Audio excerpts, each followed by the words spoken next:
Cinema industry అంత easy ఏం కాదు. నేను ఇది చెప్పట్లేదు, నేను మిమ్మల్ని ఎక్కడికో తీసుకెళ్ళిపోతానేసి. సో కొంతమంది ఏంటంటే మిడిల్ క్లాస్ అని చెప్పి భయపడుతుంటారు అనమాట. మా టీం నుంచి మీకు ఎటువంటి ప్రాబ్లము రాదు. నేను టాలెంట్, మన హార్డ్ వర్క్, మన డెడికేషన్ మీద మొత్తం ఆధారపడి ఉంటుంది. I don't care about any other thing. నమస్తే ఎవరివన్. ముందుగా నేను ఎవరో తెలియని వాళ్ళ కోసం, నా పేరు తిలక్. నేను డ్రీమ్ చేజర్ అనే ఒక ఇండిపెండెంట్ ఫిల్మ్కి story, screenplay, direction, editing, ప్రొడ్యూసర్గా చేశాను. ఇవన్నీ చేయడానికి మెయిన్ రీజన్ ఏంటంటే నన్ను నేను యాక్టర్గా ప్రూవ్ చేసుకోవడం కోసం.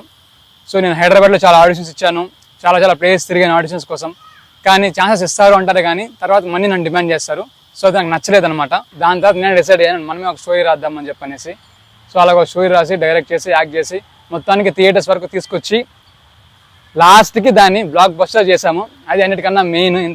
ఇంత చేసిన స్ట్రగుల్కి అది బ్లాక్ బస్టర్ అనమాట. అది చాలా హ్యాపీగా ఉంది. సో ఇప్పుడు ఈ వీడియో చేయడానికి మెయిన్ రీజన్ ఏంటంటే, మీరు ప్రొడ్యూసర్స్ అయినా, లేకపోతే డైరెక్టర్స్ అయినా, యాక్టర్స్ అయినా, ఎడిటర్స్ అయినా, ఇంకా ఏ డిపార్ట్మెంట్ ఉన్నా, సో మీరు ఒక మంచి ప్లాట్ఫామ్లో చేద్దాము అని చెప్పి అనుకుంటే, చాలామందికి టీం ఉండరు. సో నేనేం చేద్దాం అనుకున్నానంటే, ఒక మంచి ప్లాట్ఫామ్ క్రియేట్ చేద్దాం. సో టాలెంటెడ్ మెంబర్స్ మాత్రం ఉండేలాగా ఒక మంచి టీం. ఖచ్చితంగా మా టీంతో మీకు ఒక మంచి అవుట్పుట్ ఖచ్చితంగా వస్తుంది. దానికి ఎగ్జాంపుల్ డ్రీమ్ చేజర్. మా దగ్గర ఏమీ లేనప్పుడే మేము ఇంత తీసాము. సో మీరు ₹1 ఇన్వెస్ట్ చేశారంటే మీకు ఖచ్చితంగా దాన్ని ₹2 గ్యారంటీగా దాన్ని అవుట్పుట్గా తీసుకొస్తాం అనమాట. That's for sure. For the film makers and other people ఎవరైతే ప్లాట్ఫామ్ యూస్ చేసుకుందాం అనుకుంటున్నారో, నేను ఒకటి మాత్రం గట్టిగా చెప్పగలను, మేము పెద్ద ప్రొడక్షన్ హౌసెస్ లాగా అంత బడ్జెట్ పెట్టలేమన్నమాట. కానీ ఉన్నంతలో ఎఫిషియెంట్గా సినిమాటిక్ వేలో కావచ్చు, లేదా ఎక్కడ కాంప్రమైజ్ కాకుండా మాత్రం తీయగలుగుతాం. అది మాత్రం గ్యారంటీగా చెప్తున్నాను. అంత కాన్ఫిడెంట్గా ఎందుకు ఎలా చెప్తున్నానంటే, ఆల్రెడీ ఒకటి చూశాను, ఒకటి తీసినందుకు ఒక ఎక్స్పీరియన్స్ మాత్రం వచ్చింది. ఆ ఎక్స్పీరియన్స్ని మీరు కూడా ఇప్పుడు కలుస్తారు కాబట్టి, మీ నెట్వర్క్తో పాటు మా నెట్వర్క్ కూడా కలిసి ఒక మంచి ప్రోడక్ట్ చేసి దాన్ని బెటర్ వేలో డెలివర్ చేస్తాం గ్యారంటీగా. అండ్ ఇంకొక మెయిన్ రీజన్ ఏంటంటే, చాలామంది యాక్టర్స్ అవ్వాలనుకుంటారు, లేదా డైరెక్టర్స్ అవ్వాలనుకుంటారు, లేకపోతే డాన్సర్స్, కొరియోగ్రాఫర్స్, ఇంకా చాలా 24 క్రాఫ్ట్స్లో ఏదో ఒక క్రాఫ్ట్ నేర్చుకుందాం అనుకున్నాం, లేకపోతే ఒక దాంట్లో ఎక్సలెన్స్ అవుదామని చెప్పి అనుకుంటారు. సో మీ అందరి కోసం మాది ఒక ప్లాట్ఫామ్ అనమాట. సో మీరు ప్యాషనేట్ అయ్యి ఉండి ఏదైనా ఒక ఫీల్డ్లో చేద్దామని చెప్పి అనుకుంటే, డెఫినెట్గా మేము మీకు ఒక భరోసా ఇస్తామన్నమాట గ్యారంటీగా. మామూలుగా ప్రతి ఒక్కరి ఇంట్లో ఫిల్మ్ మేకర్స్ని చేద్దామని చెప్పి ఎవరు అనుకోరు, ఎందుకంటే ఈ ఫీల్డ్లో ఉన్న స్ట్రగుల్, ఈ ఫీల్డ్లో ఉన్న సక్సెస్ రేట్ అనమాట. కానీ ఒక్కసారి ఫిల్మ్ అనుకున్న వాళ్ళు ఇవన్నీ పట్టించుకోరనమాట. ఏదైనా సరే చేద్దామని చెప్పి అనుకుంటారు. సో మీరు ఆ పర్సన్ అయితే, మీరు ఎవరన్నా కావచ్చు, డైరెక్టర్ కావచ్చు, ఎడిటర్ కావచ్చు, కొరియోగ్రాఫర్ కావచ్చు, ఇంకెవరన్నా, ఇక్కడ నెంబర్ ఇస్తాము, ఈ నెంబర్ని కాంటాక్ట్ అవ్వండి. ఖచ్చితంగా మీరు ఫోన్ చేసినప్పుడు అప్పుడే కాకపోయినా నెక్స్ట్ టైం మీకు డెఫినెట్గా మా సైడ్ నుంచి కాల్ వస్తుంది. సో వీక్లీ వన్స్ ఏదో ఒక మీటింగ్ అరేంజ్ చేస్తాం, అందరినీ గ్యాదర్ చేస్తాం. సో మాకు ఎవరైతే పర్ఫెక్ట్ అనిపిస్తారో వాళ్ళని మాత్రం మేము పిక్ చేసుకుంటామండి. ఎందుకంటే we're dealing with quality people, not quantity. Definitely I can say we will provide the best of the best experiences. సినిమాటికిజం లో కావచ్చు, లేకపోతే ఒక మంచి ఫిల్మ్ని తీయాలి అనుకున్న వాళ్ళకి ఒక మంచి ప్లాట్ఫామ్ కావచ్చు, ఖచ్చితంగా అది మాత్రం కలుగు చేస్తాము. అండ్ నేను ఎవరో తెలిసిన వాళ్ళ గురించి ఏంటి న్యూ లుక్ అనుకుంటున్నారా, ఒక సినిమా చేసాము, నెక్స్ట్ ఇంకో సినిమా చేయాలి కదా, సో దానికోసమే అనమాట. సో ఇంకా పాయింట్కి వస్తే, మేము ఇప్పుడు 2 టైప్స్లో అనుకుంటున్నాము. ఒకటి వచ్చి లాంగ్, ఇంకోటి వచ్చి short term. Long term already story fix అయింది. అండ్ షార్ట్ టర్మ్కి నేను చూస్తున్నాను అనమాట. సో మీరు డైరెక్టర్ అంటే ఖచ్చితంగా మీరు ఒక స్టోరీ రాసి ఉంటారు, అండ్ మీకే ఒక థాట్స్ ఉంటాయి. సో ఆ థాట్స్ ఇంప్లిమెంటేషన్ కావచ్చు, దానికి మేము హెల్ప్ చేస్తాము. కానీ వన్స్ మీరు వచ్చాక, I don't care about any other thing. Once మీరు వచ్చి ఈ ప్రాజెక్ట్ చేద్దాం అనుకున్నప్పుడు డెఫినెట్గా ఆ ప్రాజెక్ట్ వెరీ స్టార్ట్ నుంచి ఆ ప్రాజెక్ట్ వెరీ ఎండ్ వరకు మీరే ఉన్నారు ఆ ప్రాజెక్ట్లో. సో ఎందుకంటే డైరెక్టర్ ఈజ్ ద కోర్ అనమాట. మిగతా యాక్టర్స్ కూడా అంతే, కరెక్ట్ టైంకి రావాలి, కరెక్ట్ టైంకి షూట్ కంప్లీట్ చేసుకోవాలి, అండ్ కరెక్ట్ టైంకి ప్రోడక్ట్ డెలివరీ అయిపోవాలన్నమాట. అండ్ ముందుగానే చెప్తున్నాను, ప్రాపర్ అగ్రిమెంటేషన్ ఉంటుంది. అగ్రిమెంటేషన్ మిమ్మల్ని మనీ ఏం డిమాండ్ చేయము, కానీ ఒక్క థింగ్ మాత్రం డిమాండ్ చేస్తాం, అదే మీ టైం.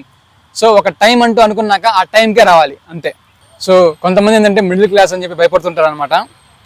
నాకు కూడా కొన్ని చెప్పారనమాట చాలామంది. సో నేను కూడా మిడిల్ క్లాసే. మనం ఏ క్లాస్ అని దాన్ని బట్టి ఉండదు, మన టాలెంట్, మన హార్డ్ వర్క్, మన డెడికేషన్ మీద మొత్తం ఆధారపడి ఉంటుంది. సో మీరు ఏ ఫీల్డ్లో ఉన్నా చెప్పి వద్దాం అనుకుంటే, ఐ కెన్ హెల్ప్ యూ. నేను ఇది చెప్పట్లేదు, నేను మిమ్మల్ని ఎక్కడికో తీసుకెళ్ళిపోతానేసి. నేను మిమ్మల్ని కనీసం ఒక ప్లాట్ఫామ్లో మనందరం, నేననే కాదు మనందరం కలిసి ఒక వర్క్ చేసామంటే ఆ వర్క్ మనల్ని పైకి తీసుకెళ్తుంది. సినిమా ఇండస్ట్రీ అంత ఈజీ ఏం కాదు. It is like A ocean. చాలా ప్రాబ్లమ్స్ ఉంటాయి, చాలా హడ్డిల్స్ ఉంటాయి, కాన్ఫిడెన్స్ ప్రతిసారి లూజ్ అయిపోతాం. కానీ ఎవరైనా సినిమా చేద్దామని డిసైడ్ అయిన తర్వాత ఇవన్నీ తట్టుకునే ఉంటారు. ఆల్రెడీ కొంతమంది చేస్తుంటే ఆల్రెడీ ఒక సమ్ ఎక్స్పీరియన్స్ అనేది ఉంటుంది. చేయకపోతే ఎక్స్పీరియన్స్ రెడీగా ఉండండి, చాలా నేర్పిస్తుంది ఆ ఎక్స్పీరియన్స్. ఫర్ యాక్ట్రెస్ ఇది మాత్రం నేను స్ట్రెస్ అవుట్ చేసి చెప్దాం అనుకుంటున్నాను. చాలా మంది ఏంటంటే యాక్ట్రెస్గా ప్రూవ్ చేసుకోవాలని చెప్పి అనుకుంటారు అనమాట. కానీ వాళ్ళ ఫ్యామిలీ మెంబర్స్ వాళ్ళకి సపోర్ట్ ఇవ్వకపోవడమో లేకపోతే వేరే కండిషన్స్ వల్ల వాళ్ళు రారు. సో వన్స్ మీరు యాక్టర్గా డిసైడ్ ఇది చేద్దామని చెప్పి అనుకున్న తర్వాత అది మిమ్మల్ని ఖచ్చితంగా పుష్ చేస్తుంది. సో అలా పుష్ చేసేలా మీరే ఇంకా దాన్ని చేసుకోవాలి. And we can say that our team, మా టీం నుంచి మీకు ఎటువంటి ప్రాబ్లము రాదు, నేను గ్యారంటీ ఇవ్వగలుగుతాను. సో మా టీం నుంచి ఎటువంటి ప్రాబ్లము రాదు. అండ్ మీ స్కోప్ని, మీ యాక్టింగ్ లెవెల్స్ని పెంచేలాగే ఉంటుంది, కానీ లేకపోతే డైరెక్షన్ కావచ్చు దేనన్నా కూడా డిక్రీజ్ చేసేలాగైతే ఏముండదు. కాకపోతే నేనైతే ఒకటి బలంగా అనుకుంటున్నాను, మనం ఒకటి చేయాలి అని చెప్పి డిసైడ్ అయిన తర్వాత సినిమాటికిజంలో డిక్రీజ్ అవ్వకూడదు, స్టోరీ టెల్లింగ్లో డిక్రీజ్ అవ్వకూడదు. ఏ ఒక్క చిన్న చిన్న విషయాన్ని కాంప్రమైజ్ అవుతామో దేనికి కాంప్రమైజ్ అవ్వకూడదు అనమాట. ఉన్నంతలో బాగా చేసామరా అనిపించుకోవాలి. యాక్టర్స్ కనే కాదు అందరికీ కూడా ఒక విషయం, సిద్ధు జొన్నల గడ్డ చెప్పినట్టు అనేటోడు ఎప్పుడు అంటూనే ఉంటాడు, వాడికి ఇంకేం పని లేదు, వాడు అని అక్కడే ఉంటాడు అనమాట. కాకపోతే మనం వాడిని పక్కన పెట్టి మనం వెళ్ళిపోతూ ఉండాలన్నమాట, మన పని చేసుకుంటూ. సో మీరు ప్రొడ్యూసర్స్ అయితే ఈ నెంబర్కి డెఫినెట్గా కాల్ చేయండి. మా సైడ్ నుంచి మీకు ముందే స్టోరీ, దాని బడ్జెట్, దాని టైం షెడ్యూల్స్, ఎంత టైంలో అవుతుంది, ఎంత ఖర్చు అవుతుంది అని చెప్పి డీటెయిల్గా చెప్పి ఒక ప్రొఫెషనల్ ఎలా డీల్ చేస్తారో అలాగే డీల్ చేస్తాము. మేము స్మాల్ క్రియేటర్స్ అని చెప్పి ఏం తీస్తారు అనుకోవద్దు. సో ప్రొడ్యూసర్స్కి అందరికి ఒక విషయం చెప్దామని చెప్పి అనుకుంటున్నాను. సో యంగ్ పీపుల్ వీళ్ళు ఎలా చేయగలుగుతారు కుర్రోళ్ళు అని చెప్పి అనుకుంటారు. కుర్రోళ్ళ దగ్గరే ఒక ఆకలి ఉంటుంది, ఒక హంగర్నెస్ ఉంటుంది. ఆకలి ఎంతైనా సరే చేద్దామని చెప్పనే ఉంటుంది అనమాట. సో మీరు ఒక సైడే చూసి డెసిషన్ తీసుకోవద్దు, బోత్ సైడ్ చూసి డెసిషన్ తీసుకోండి. అండ్ మేము చెప్పాలనుకున్న పాయింట్ అయితే మీరు ₹1 ఇన్వెస్ట్ చేస్తే మేము ₹1 అయితే న్యాయం చేస్తాం గ్యారంటీగా. అండ్ ఇంకా వేరే ఏ డిపార్ట్మెంట్ అయినా వాళ్ళు ఏ ఫీల్డ్ అయినా ఒక్కసారి రీచ్ అవుట్ అవ్వండి. సో ఒక మంచి ప్రోడక్ట్ని ఫ్లూయెంట్గా తీసుకుంటూ వెళ్దాం. సో ఇక్కడ నేననే కాదు, ఇది మనం మొత్తం కూడా. సినిమా అంటే ఒక్కరితో అయ్యే పని కాదనమాట. That is a group of people, group of team. చాలా ప్రాబ్లమ్స్ వస్తూనే ఉంటాయి, కానీ ఒక మంచి టీం ఉంటే ఆ ప్రాబ్లమ్స్ కూడా బాగుంటాయి అనమాట. అందరూ కాల్ చేస్తారని అలాగే మెసేజ్ చేస్తారని కోరుకుంటున్నాను. ఖచ్చితంగా నా సైడ్ నుంచి మీకు ఎప్పుడో ఒకప్పుడు రిప్లై అయితే ఉంటుంది. సో అది చెప్పడానికి ఇక్కడికి వచ్చాను. So let's cherish cinema together.